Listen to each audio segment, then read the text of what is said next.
999.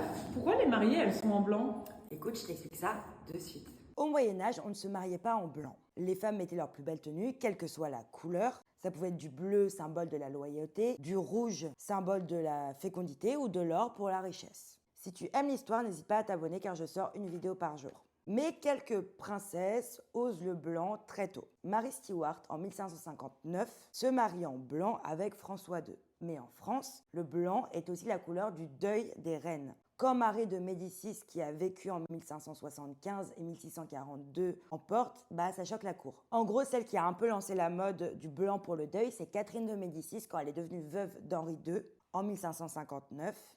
Elle s'habillait en blanc pour marquer le deuil. Du coup, ça a un peu renforcé cette association. Le vrai tournant du blanc dans le mariage, c'est en 1840. La reine Victoria épouse Albert de Saxe de Cobourg et elle est en robe blanche, avec une dentelle anglaise parce qu'elle voulait forcément mettre son pays à l'honneur. La presse publie bien sûr les images du mariage et la robe blanche devient synonyme alors de pureté, mais aussi de richesse car le blanc, ça se salit rapidement. Et pour l'anecdote, le Illustrated London News publie en février 1840 les photos, ce qui popularise cette mode dans toute l'Europe.